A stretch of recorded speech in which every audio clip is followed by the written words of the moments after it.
So raising money takes a huge amount of time. The basic formula that I use is however long you think it's going to take, and then multiply that by 3 or 4 times. And one of the really difficult things is that a lot of it's outside of your control. It's down to third parties who are organising themselves, down to when the pitches are organised, down to getting all the documents in place. So it's an extremely long time, and you just have to plan for it being open-ended. So for Overleaf, it took us about 9 months to raise our seed round. It was a long process, so we actually put together almost 2 rounds before we closed in the end. So basically through BGV we were introduced to some angels here in London who were interested in what we were doing, and we used that network that they provided to us. So our angels really provided a lot of connections, got us a lot of pitches, and we did actually put together a reasonably large round through that. But at the same time we were talking to an institutional investor, and they in the end wanted to put most of the money in themselves. So it was quite a long process, a lot of negotiation happened.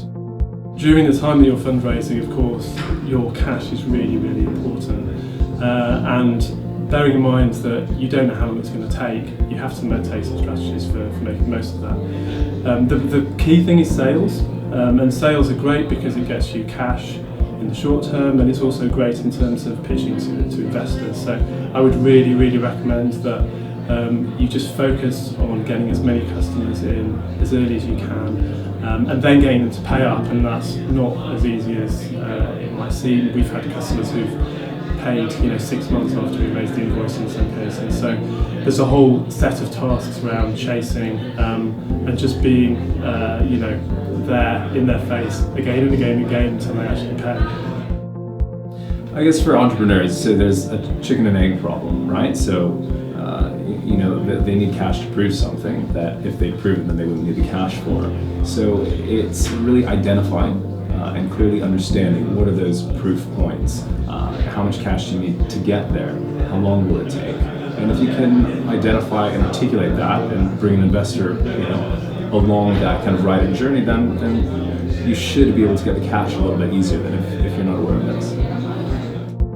One of the key things that came out when we asked people what do teams really need to demonstrate to potential investors in order to get them to invest and to buy into them, and the real kind of compelling thing, despite all the documents and the slides and the business plans and the financials that we talked about, was really around a key position of strength. So what is it that you and your team have that the 2 guys at the next table who might have exactly the same idea don't have, and whether that's a particular contract or a particular technology or a particular kind of network, being able to articulate and really sell that kind of USP, if you like, and use that to kind of hook people is what will really be kind of helpful in helping you close a seed round, whether that's crowdfunded or from angels or from VCs.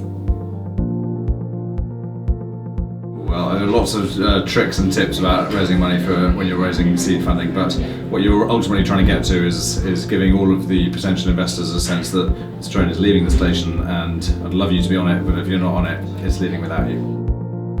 So I think the one area that we found that can influence how fast you raise the funds is how quickly you can get a lead investor in place. And this was something I didn't really know the first time I did the round. So we probably wasted 3 months talking to people, not realising that the key linchpin was a lead investor. So my tip would be, as early as you can, identify somebody who will be the lead investor. It doesn't necessarily need to be the largest investor, they can be a relatively small investor, but they need to be prepared to do all the organisational legwork around the deal. I think really we had to drive a lot of the investment process.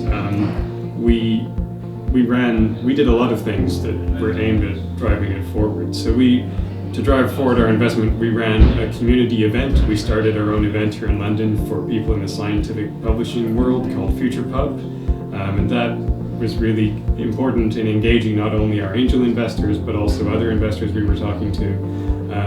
I think it also really impressed our lead investor that it was us at the front of the room talking, and we were the big startup helping all the little startups get started, but of course we were probably the smallest startup in the room. So little things like that I think go a long way toward really driving around forward and just making progress on it.